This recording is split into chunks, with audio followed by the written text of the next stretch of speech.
हमारे इस YouTube channel के सेगमेंट फास्ट न्यूज में आप तमाम का इस्तकबाल है। इस वीडियो में आप देख सकते हैं कमेंटों में बहुत ज्यादा खबरें। तो आइए शुरू करते हैं वीडियो को और देखते हैं आज की ताज़ा तरीन खबरें। तेलंगाना में इंतखाबी तशहीर के दौरान बीआरएस मेंबर पार्लियामेंट पर जानलेवा हमला, शख्स ने पेट में चाकू मारा। तेलंगाना से पीर को एक इंतहाई चौंका देने वाला वाक़या सामने आया, जहां इंतखाबी तशहीर के दौरान बरसर इख्तिदार भारत राष्ट्र समिति यानी बीआरएस के मेंबर पार्लियामेंट कोठा प्रभाकर रेड्डी के पेट में चाकू मार दिया गया। मौसूला मालूमात के मुताबिक सिद्दीपेट जिले के दौलताबाद डिवीजन के सिरमपल्ली गाँव में इंतखाबी मुहिम के दौरान एक नामालूम शख्स ने इन पर हमला कर दिया।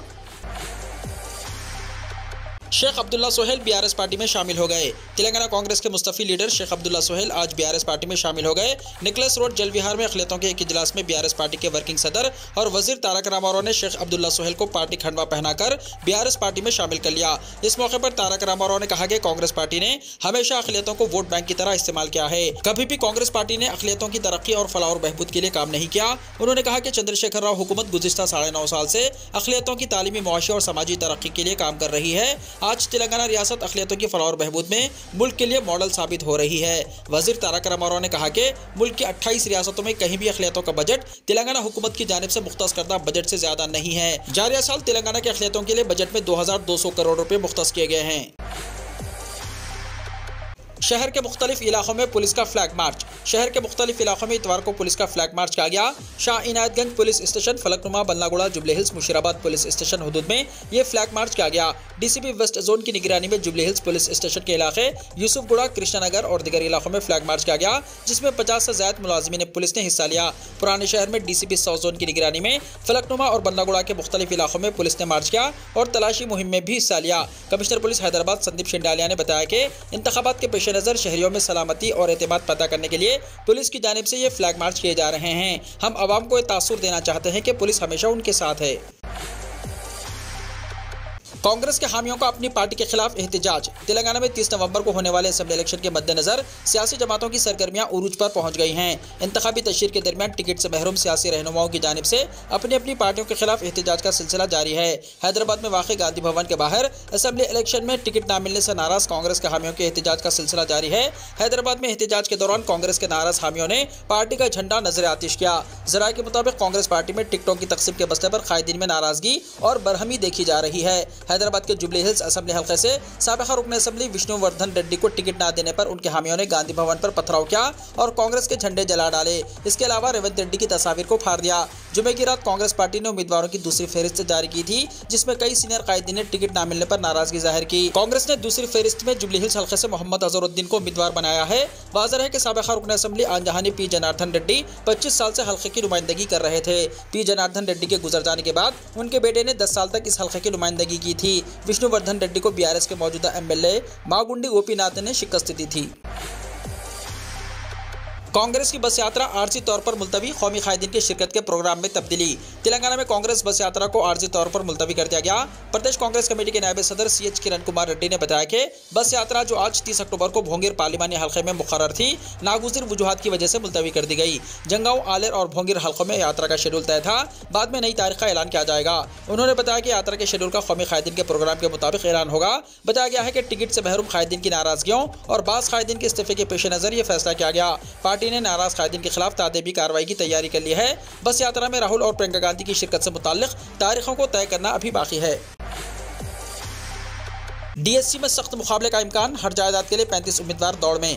गवर्नमेंट स्कूल्स में टीचर्स का तकर्रुरात के लिए मुनक्किद किए जाने वाले टेस्ट डिस्ट्रिक्ट सिलेक्शन कमेटी यानी डीएससी में सख्त मुकाबला होगा, क्योंकि हर जायदाद के लिए 35 उम्मीदवार दौड़ में हैं। स्कूल एजुकेशन डिपार्टमेंट ने 5079 टीचर जायदादों पर तकर्रुरात करने का ऐलान किया है, जबकि हफ्ते तक 1,76,530 उम्मीदवारों ने इस रिक्रूटमेंट एग्जाम में शिरकत के लिए रजिस्टर हुए हैं। टीचर रिक्रूटमेंट टेस्ट 20 से 30 नवंबर तक मुनक्किद किए जाने वाले थे, तहम इन्हें रियासती असेंबली इलेक्शन के शेड्यूल के पेश नज़र मुलतवी किया गया। अब ये टेस्ट इम्कान है कि जनवरी के आखिरी हफ्ते या फरवरी 2024 के पहले हफ्ते में मुनक्किद होंगे।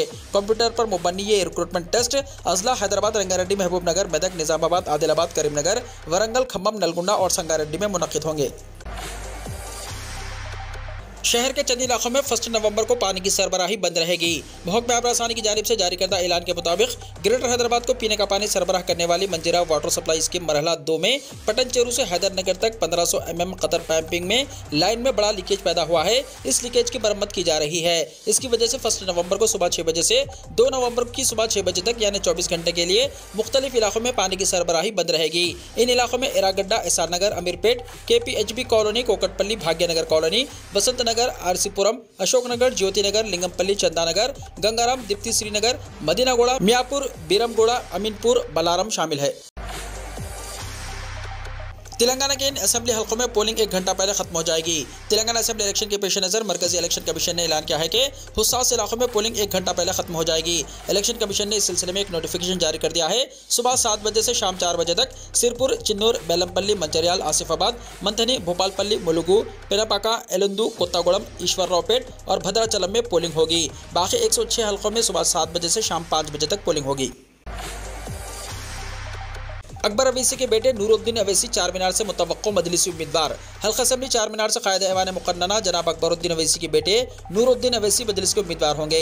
गुज़िश्ता चंद दिनों से नूरुद्दीन अवैसी की अवामी ज़िंदगी में सरगर्मियाँ तेज़ होने के बाद यह ख़ास आराइयाँ की जाने लगी है कि मजलिस अवैसी ख़ानदान के एक और सपूत को इंतखाबी मैदान में उतारेगी।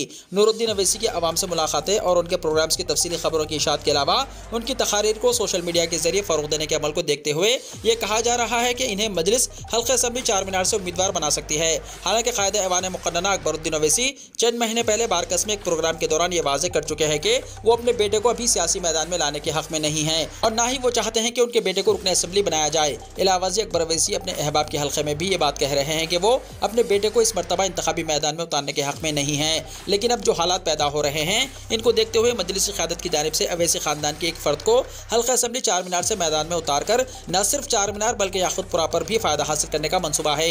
ज़रा के मुताबिक रुकन असेंबली चारमीनार मुमताज़ अहमद खान को हटाने के फैसले से वाकिफ कराने के बाद जो सूरत हाल पैदा हुई है इसे देखते हुए अवैसी खानदान के फर्द को मैदान में उतारने की हिकमत अमली इख्तियार की जा रही है। बताया जाता है कि अगर मुमताज़ अहमद खान टिकट के हुसूल के लिए बगावत करते हैं तो अवैसी नाम के जरिए कामयाबी हासिल करने के मकसद से यह मनसूबा तैयार किया जा रहा है। नूरुद्दीन अवैसी जो कि आमतौर पर सालार मिल्लत एजुकेशन ट्रस्ट की सरगर्मियों में हिस्सा लेते हैं और खुद को सियासी सरगर्मियों से दूर रखे हुए हैं, लेकिन गुज़िश्ता चंद दिनों से अवामी तकारीब में उनकी शिरकत के अलावा इन्हें शादी की तकारीब में देखा जाने लगा है और वो हल्का असेंबली चारमीनार के मोहल्ला मुगलपुरा में आवाम से मुलाकात भी कर रहे हैं। इसके अलावा ट्रस्ट में इनकी सरगर्मियों की तफसीली खबरों तकारीर को तर्जुमान में शाया करने के अलावा सोशल मीडिया पर वायरल करने की जिस तरह से कोशिशें हो रही हैं इसे देखते हुए कहा जा रहा है कि मुमताज़ अहमद खान की बगावत को कुचलने और उन्हें खामोश करवाने के लिए नूरुद्दीन अवैसी को हल्का असेंबली चारमीनार से उम्मीदवार बनाया जा सकता है। लेकिन मजलिस के किसी ज़राए ने इसकी तौसीक़ नहीं की है कि कायदे ऐवान मुक़न्नना जो अपने फर्जंद को सियासत में लाने के हक़ में नहीं थे वो राज़ी हो चुके हैं या नहीं। सियासी माहिरीन का कहना है कि अगर नूरुद्दीन अवैसी को हल्का असेंबली चारमीनार से उम्मीदवार बनाया जाता है तो इसका मुस्बित असर हल्का याक़ूतपुरा पर भी होगा। मजलिस कायदीन और कारकुनों का कहना है कि अगर मजलिस की जानिब से हल्का असेंबली चारमीनार से नूरुद्दीन अवैसी को उम्मीदवार बनाया जाता है तो मुमताज़ अहमद खान की जानिब से इम्कानी बगावत ही नहीं बल्कि कॉरपोरेटर्स और दीगर कायदीन के दरमियान जारी टकराव की सूरत हाल भी खत्म हो जाएगी। इसीलिए मजलिस क़यादत से नए चेहरे के तौर पर नूरुद्दीन अवैसी को मैदान सियासत में चारमीनार से रोशनास करवाने की मनसूबाबंदी की जा रही है। मुमताज़ अहमद खान को टिकट न दिए जाने के सिलसिले में जारी ख़ास आराइयों के दौरान मुमताज़ अहमद खान ने भी ये वाज़ेह कर दिया है कि अगर इन्हें टिकट नहीं दिया जाता है तो कोई बात नहीं, लेकिन इनके बेटे को टिकट दिया जाए और अगर इनके ख़ानदान में कोई टिकट नहीं दिया जाता है तो वो अपने मुस्तक़बिल के मुताल्लिक़ मुशावरत के बाद फैसला सुनाएंगे। तेलंगाना में सर्दी की लहर में रोज़ बरोज़ इजाफा। तेलंगाना में सर्दी की लहर में रोज़ बरोज़ इजाफा होता जा रहा है। शुमाली तेलंगाना में कई मुकामात पर अक़ल तरीन दर्जा हरारत रिकॉर्ड हुआ है। अज़ला, आदिलाबाद, निज़ामाबाद में कई मुकामात पर अक़ल तरीन दर्जा हरारत 10 डिग्री सेल्सियस दर्ज किया गया। मुत्तहदा आदिलाबाद ज़िले में दिनों के दौरान अक़ल तरीन दर्जा हरारत 15 डिग्री दर्ज किया गया। शुमाली हिंद से सर्द हवाओं के नतीजे में कई मुकामात पर दर्जा हरारत में कमी दर्ज की जा रही है। 10 बजे दिन तक भी सर्दी की लहर देखी जा रही है। मुकामी अफराद ने बताया कि गुज़िश्ता एक हफ्ते में सर्दी की लहर में इजाफा हुआ है। तेलंगाना इलेक्शंस जनखना भी मैदान में। तेलंगाना में इंतखाबी सरगर्मियां उरूज पर हैं। पहले BRS ने इंतखाबात में मुकाबला करने वाले अपने उम्मीदवारों के नामों का ऐलान कर दिया है, जबकि कांग्रेस की जानिब से दूसरी फहरिस्त भी जारी कर दी गई है। BJP ने भी अपने उम्मीदवारों की फहरिस्त जारी की है। इसी दौरान आज BSP ने भी अपनी दूसरी फहरिस्त जारी कर दी। बहुजन समाज पार्टी यानी BSP ने 43 उम्मीदवारों पर मुश्तमिल दूसरी फहरिस्त जारी कर दी है, जिसमें 43 उम्मीदवारों के नाम शामिल हैं। पार्टी ने वरंगल ईस्ट से अपना उम्मीदवार ट्रांसजेंडर यानी तीसरी जिन्स से ताल्लुक़ रखने वाले को बनाया है। BSP ने पहले ही 20 उम्मीदवारों के साथ अपनी पहली फहरिस्त जारी की थी। बीजेपी इख्तियार में आए तो मुस्लिम तहफ्फुज़ात खत्म कर देगी, किशन रेड्डी ने कहा। तेलंगाना बीजेपी सदर और मरकजी वजीर जी किशन रेड्डी ने ऐलान किया कि अगर बीजेपी तेलंगाना में बरसर इख्तियार आएगी तो वो मुसलमानों को तहफ्फुज़ात से दस्तबरदारी इख्तियार कर लेगी और SC, ST और BC तबक़ात के तहफ्फुज़ात में इजाफा किया जाएगा। किशन रेड्डी ने कहा कि बीजेपी की जानिब से तेलंगाना में 3 नवंबर के बाद से इंतखाबी मुहिम में शिद्दत पैदा की जाएगी। पार्टी की इंतखाबी रैलियों और जलसों में वज़ीर-ए-आज़म नरेंद्र मोदी, बीजेपी के सदर JP नड्डा और कई मरकजी वज़रा शिरकत करने वाले हैं। रियासत में इंतखाबी मुहिम में हिस्सा लेने वालों में वज़ीर दाखिला अमित शाह, वज़ीर दिफा राजनाथ सिंह और वज़ीर ट्रांसपोर्ट नितिन गडकरी भी शामिल हैं।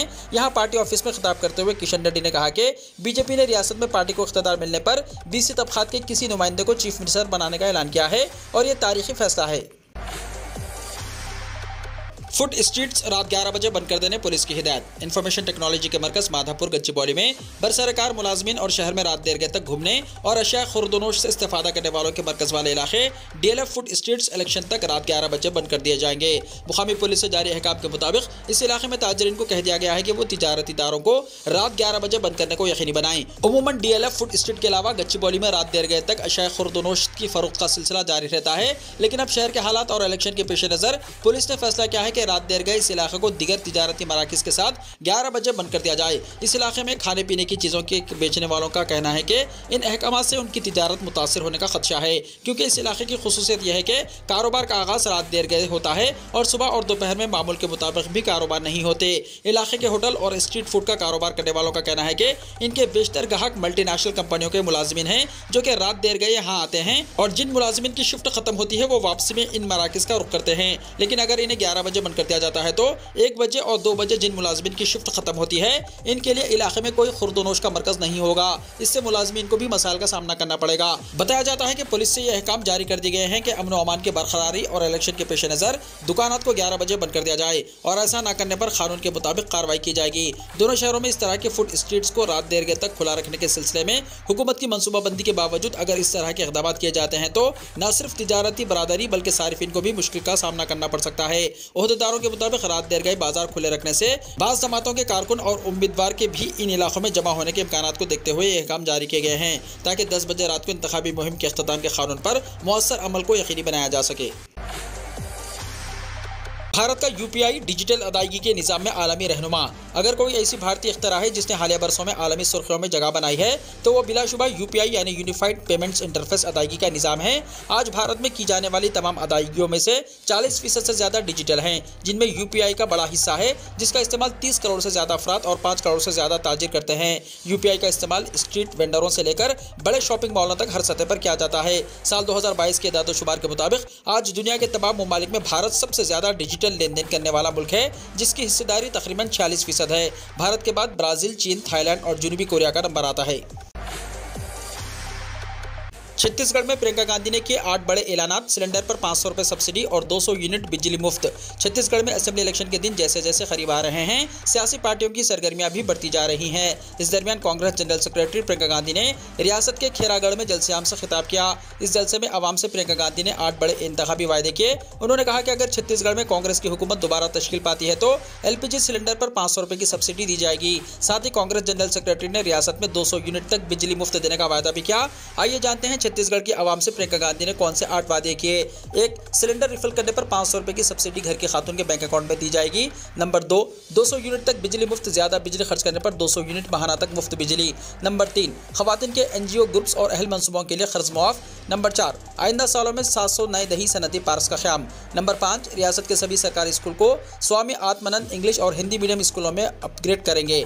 नंबर 6. छत्तीसगढ़ के बाशिंदों के सड़क हादसात में और दीगर अचानक हुए हादसात में वज़ीर आला खुसूसी हेल्थ इमदाद मंसूबे के तहत मुफ्त इलाज किया जाएगा। नंबर 7. ट्रांसपोर्टेशन कारोबार से जुड़े 6600 से ज्यादा गाड़ी मालिकान के साल 2015 तक के 726 करोड़ रुपए रकम के बकाया मोटर गाड़ी टैक्स सूद के खर्च की मुआफी की जाएगी। और नंबर 8. रियासत के किसानों से तेवरा को भी MSP पर खरीदा जाएगा। 9 नवंबर से 25 नवंबर तक दिवाली की तातीलात का ऐलान। रियासत महाराष्ट्र में स्कूलों और जूनियर कॉलेजों के दरमियान दिवाली की तातीलात के सिलसिले में मसावत लाने के लिए रियासत के एजुकेशन कमिश्नरेट ने तालीमी साल 2023-24 के लिए दिवाली की तातीलात के हवाले से एक नया हुक्मनामा जारी किया, जिसके मुताबिक दिवाली की तातीलात अब 9 नवंबर से 25 नवंबर तक होगी। जारी तालीमी साल के लिए दिवाली की छुट्टियों का ऐलान 6 नवंबर से किया गया था, जिसमें महकमा तालीमात ने कहा था कि वो 25 नवंबर तक होंगे। 26 नवंबर को इतवार है, 27 नवंबर को गुरु नानक जयंती की छुट्टी है, जिसकी वजह से 28 नवंबर 2023 से स्कूल शुरू होने की उम्मीद थी। ताहम रियासती तालीमी कमिश्नरेट ने जुमे को दिवाली की तातीलात के सिलसिले में स्कूलों और जूनियर कॉलेजों में हम आहंगी बरकरार रखने के लिए दिवाली की तातीलात का ऐलान किया है। पंजाब में शनाख्ती कार्ड दिखाने पर मिलेगा सस्ता प्याज। पंजाब में प्याज की मुसलसल बढ़ती हुई कीमतों के पेश नज़र रियासती हुकूमत ने प्याज को कंट्रोल शुदा निर्खों पर फरोख्त करने का फैसला किया है। पंजाबी अपना शनाख्ती कार्ड दिखाकर सस्ती प्याज खरीद सकेंगे। इस वक्त पंजाब में प्याज की कीमत औसतन 70 रुपये से 80 रुपये तक फी किलो पहुंच गई है, जिसकी वजह से रियासती हुकूमत ने पंजाब के बाजारों में प्याज 25 रुपये फी किलो फरोख्त करने का फैसला किया।